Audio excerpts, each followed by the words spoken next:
5 राज्यों के विधानसभा चुनाव के नतीजों के साथ संसद के शीतकालीन सत्र की शुरुआत होगी।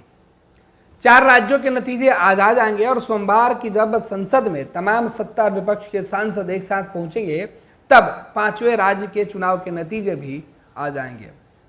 संसद के शीतकालीन सत्र के पहले दिन सत्ता और विपक्ष जीत और हार के एक तरफ जीत के जश्न मनाते हुए दिखेंगे तो दूसरी तरफ हार पर मंथन करते हुए दिखेंगे। आपको बता दें कि जिन 4 राज्यों के चुनाव के नतीजे आ जा रहे हैं उसके बाद देश के अंदर शीतकालीन सत्र कई मायनों में अहम हो गया।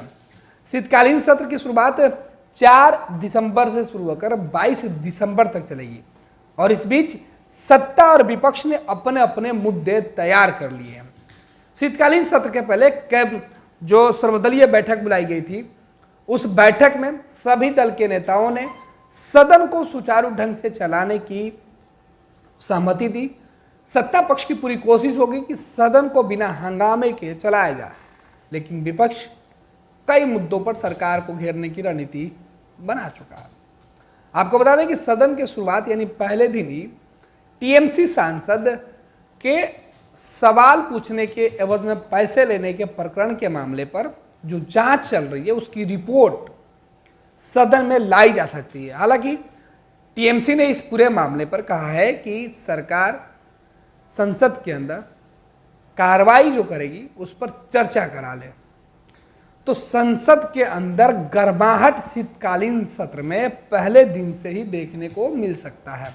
आपको बता दें कि शीतकालीन सत्र को लेकर सत्ता पक्ष के पास कई सारे एजेंडे हैं जिसे पास करवाने की मजबूत जिम्मेवारी सत्ताधारी दलों का होगा।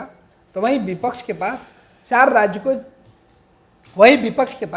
राज्यों के चुनाव नतीजों के साथ सदन में केंद्र सरकार को घेरने की रणनीति होगी, क्योंकि ये इस सरकार के कार्यकाल का अंतिम शीतकालीन सत्र है और सभी जो सांसद हैं उनकी कोशिश होगी कि उनके क्षेत्र की बातें इस बार संसद में रखी जाए, उनके कामों की चर्चा हो, क्योंकि इस बार जो मौका उनको मिलेगा उसके बदौलत वो आने वाले चुनाव में 2024 का जो चुनाव होगा उसमें अपनी बातें अच्छे से अपने लोगों तक रख पाएंगे।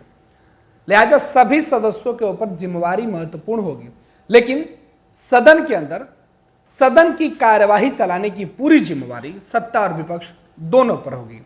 लेकिन देखना यह होगा कि क्या विपक्ष के सवालों का जवाब सरकार देगी या सत्ता में बैठी पार्टियां विपक्ष को उनको बोलने का मौका देती है। कई मुद्दों पर चर्चा की बात करने वाले विपक्ष के नेताओं का यही कहना है कि इस बार शीतकालीन सत्र में उनके पास कई ऐसे मुद्दे हैं जिस पर सरकार का जवाब चाहिए। देश के अंदर बढ़ रही महंगाई सबसे बड़ा मुद्दा है, साथ ही साथ देश के आर्थिक हालात जो बदलते जा रहे हैं उस पर भी चर्चा की मांग विपक्ष के द्वारा किया जा सकता है। शीतकालीन सत्र के शुरुआत में चुनाव के नतीजों पर चर्चा दिखेगी, लेकिन लोकसभा चुनाव की सुगबुगाहट भी इस सत्र में दिखाई पड़ सकती है।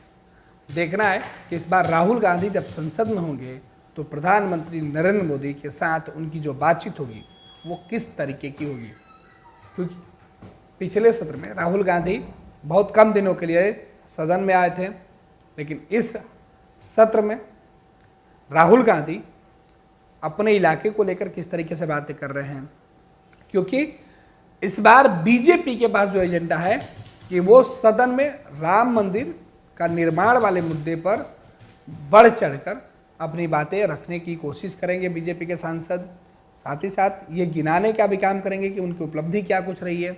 वहीं कांग्रेस सरकार के द्वारा दिए गए जवाबों पर किस तरीके से रिएक्ट करती है वो देखना होगा।